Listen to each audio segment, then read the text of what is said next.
Over the next few videos, we're going to look at vectors and how we can represent them and manipulate them within our computer. Now, this isn't a mathematics course, but we will spend 5 minutes or so just talking over what a vector is and how we can represent it. I do have another course called Mathematics: A Graphical Approach, in which I cover the basics of vectors in more detail. So if you've learned about vectors at high school, then the most simplest way of looking at it is in terms of a directed line segment. So we have a line here going from point A to point B. So we could write this as vector AB. So the little line along the top tells us it's a vector, and we would read this term here as vector AB. So in this instance here, a vector is going to have both a direction, so the direction here is from A to B, so there would be a little arrow on this pointing in this direction, okay? And it's also going to have a length, so the distance between here and here. So we can think about a vector in this simple sense as a line with direction and length. Now we can represent this vector in what is called component form. So we could call this vector U, and in component form we could write this particular vector as 2, 1. So we just have a bracket and we have the 2 and the 1 here. So the 2 represents the distance along in the x direction. So in this vector it's from point 1 to point 3. So that's a distance of 2. And the 1 represents the distance in the y direction. So we can write this in component form as x, y. So it means that if we were to represent this within the computer, we could simply have a bracket and we could have just the x value and the y value.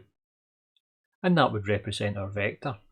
So in this form here, we still have all of the information about the direction and the length of the vector. We can get the length of the vector from the fact that we have a value of 2 here and a value of 1. So from these two lengths, we can get this third length here. We also know the direction because we're going to travel first of all in the x direction, and then we're going to travel in the y direction. So that's going to give us the overall direction of the vector. So in this component form, we still have all of the information that we need to maintain this vector. So it means that I could write a general vector in the form here, just a bracket with a lot of numbers. And this is the form we're going to take for our vector, and this is how we're going to represent our vector. So that's really all we need to know for the moment. Now, it's interesting obviously for you to then say, but this vector's got lots of numbers, and I understand this vector here has only got 2, and it's just a 2D plane. So we could think about this also as existing in a 3D space, in which case we would have 3 numbers. There would be an x, a y and a z. So we would have, for example, 1, 2 and 7. But what you have to understand is that vectors in mathematics are a much more general idea than what we see here, or what you've maybe learned at high school. So we could have as many numbers along here as we want. We could have an infinite set of numbers, and we could in effect generate what would be called an orthogonal space. Now, orthogonal is just a fancy name in mathematics, which means in some respects means right angles. So we can see here that we've got the y and the x-axis. They sit at right angles. They're orthogonal to one another. And if we had the z-axis coming out of the screen, it would be orthogonal to both of these axes. But of course, you lose the idea of the orthogonality once you get into 4th, 5th and other dimensions. But they're no less real than the simple three-dimensional vectors. So the idea is that we could extend this into an infinite dimensional orthogonal vector space, and it's very, very useful thing to do, and it allows us to then go ahead and represent functions in a manner which is really interesting and useful within mathematics.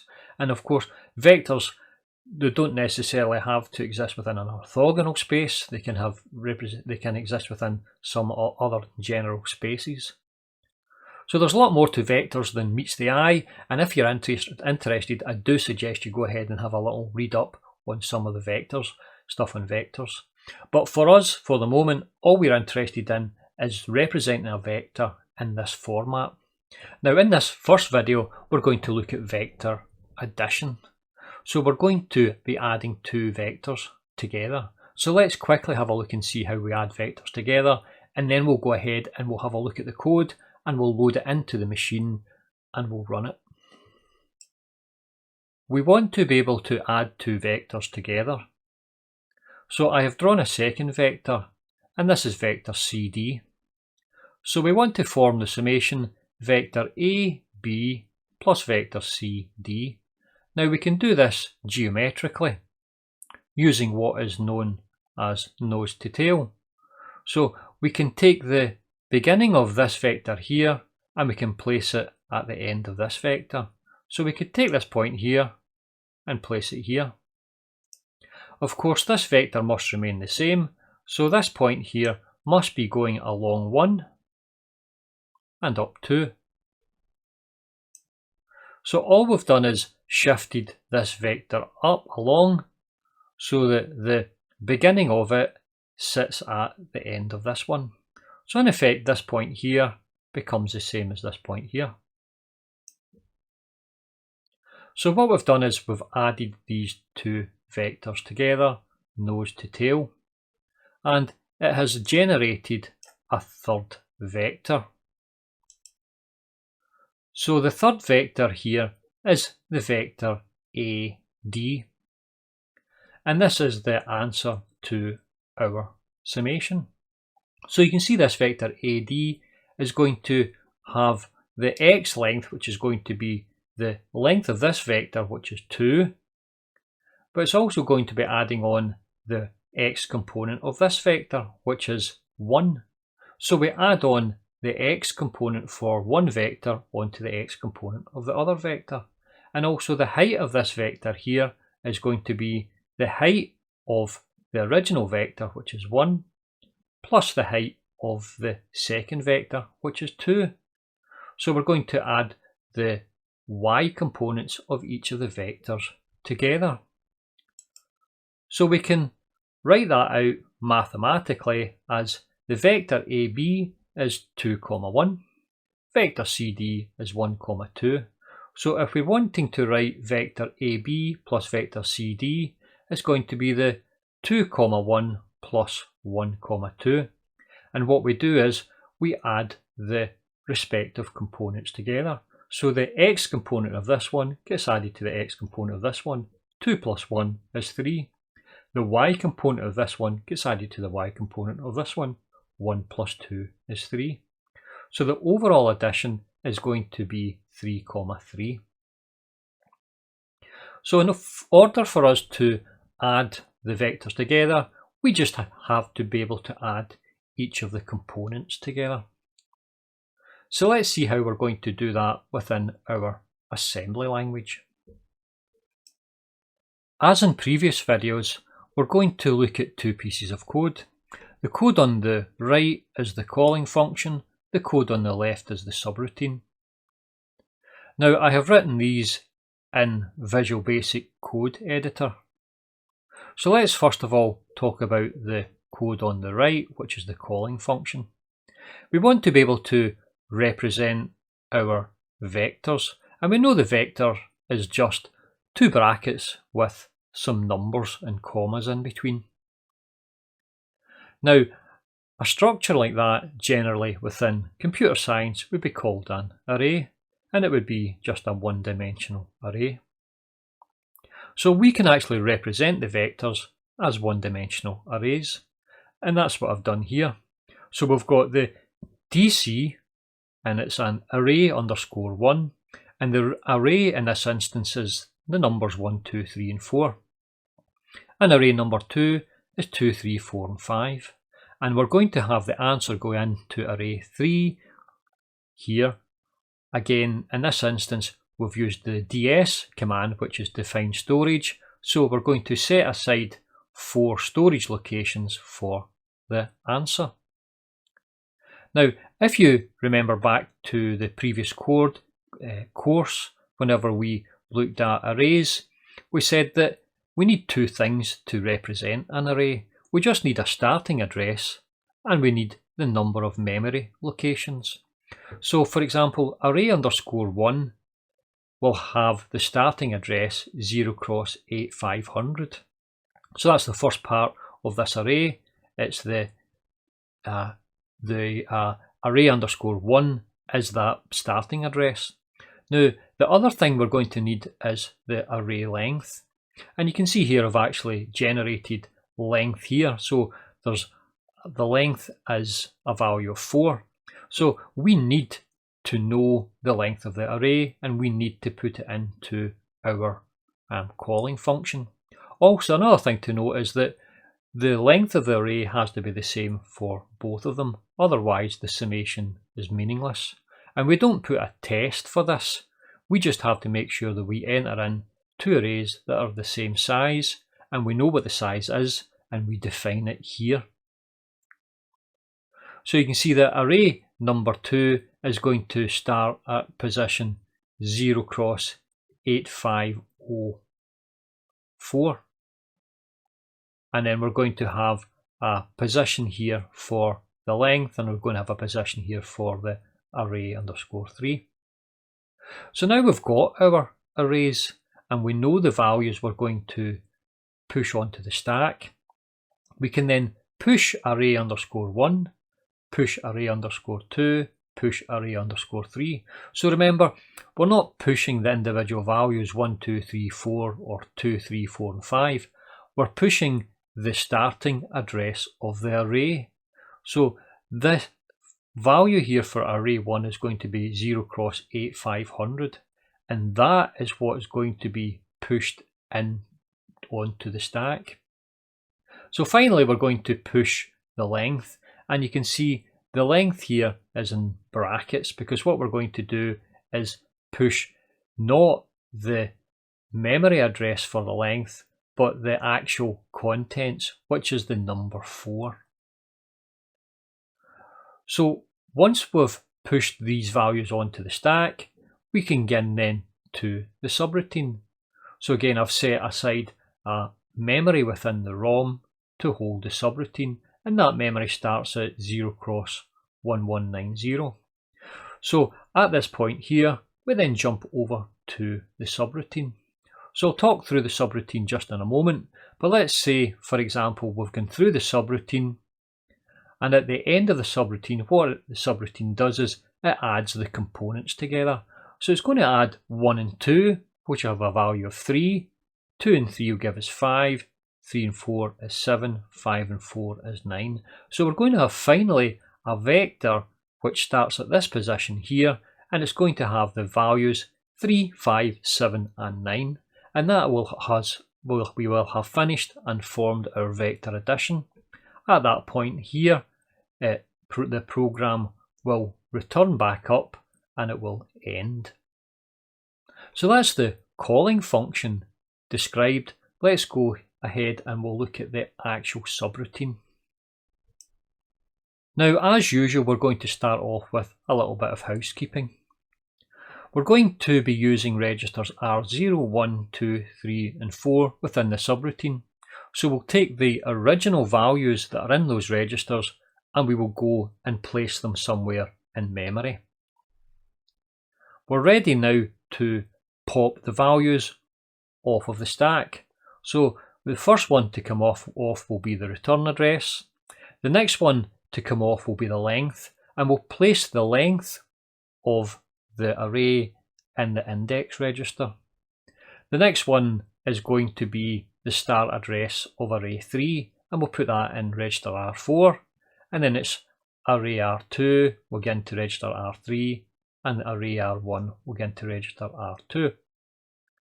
So register R2, 3 and 4 are going to hold the beginning address of each of the arrays. And then we can get into the actual addition section. So what we want to do is we want to load the contents of the memory location which is pointed to by the contents of register R2. So register R2 is going to have the start address of array 1. So we go and get the contents of that start address. So the contents of that is going to be the value of 1. You can see it here. So we get that 1 and we stick it in R0. And then we get the contents of register R2. So register R3, sorry. So register R3 is going to contain the value 2. So we've now got the number 1 and the number 2 in register R0 and R1. We add both of those together, so this is us just doing the addition, and we place the result in register R4. So register R4 is going to contain the first element of array 3, so we put it into array 3. So that's us done the very first one. Now what we have to do is increment each of the registers, R2, R3 and R4. So in effect what we're doing is we're moving along in the memory. So we're moving along to the next value of array 1, the next value of array 2 and the next value of array 3. So these are the actual memory locations. Now once we've done that, we have to decrement the index register because we know we're going to do it 4 times. So the index register has got the length. We can then compare the value 0 with the index register. So we're checking to see whether we've actually gone through the routine 4 times. So if we have gone through the routine 4 times, then it jumps if equal to return. So it would just jump down to this point here. And at this point, we would be able to go through the process of ending the code. Now, if that isn't the case, then we jump back up to the array add. So we jump back up to this point. And we've got the new values now, which are the value 2 and the value 3. And we're adding those together. And we're going to place them in the array 3, but it'll be the second position of array 3.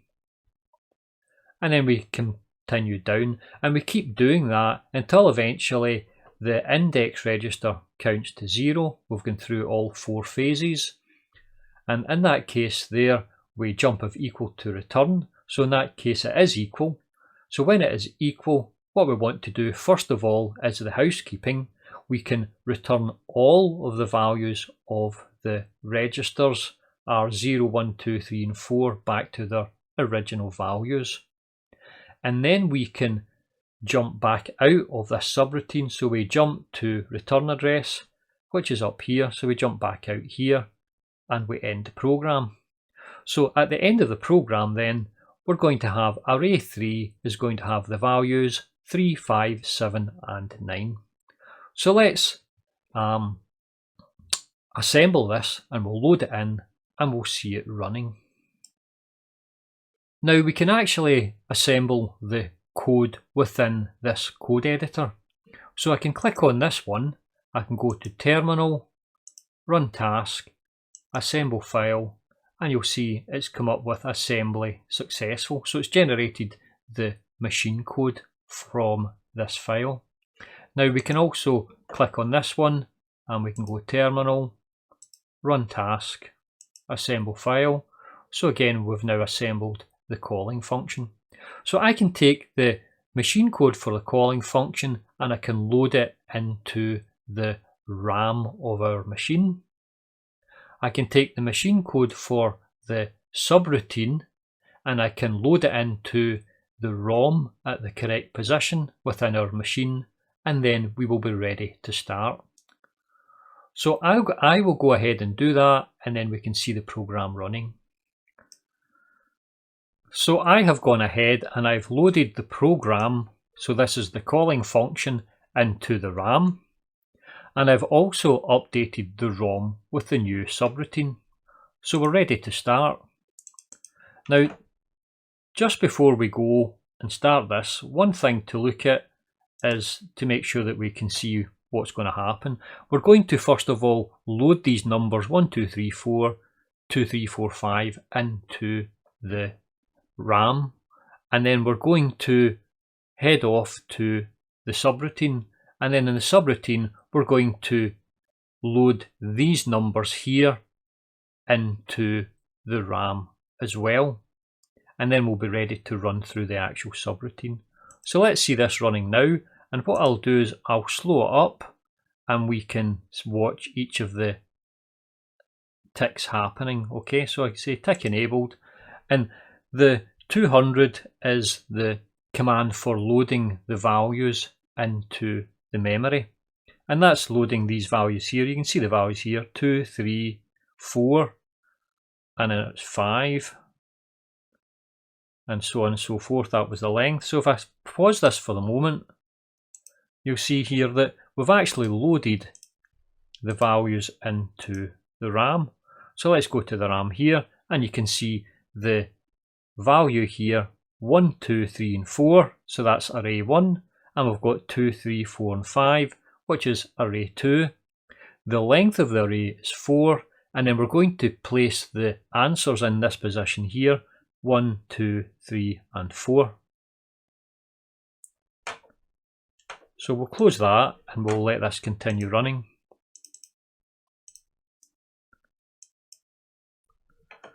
Now again, we're loading in the values on the subroutine that we require.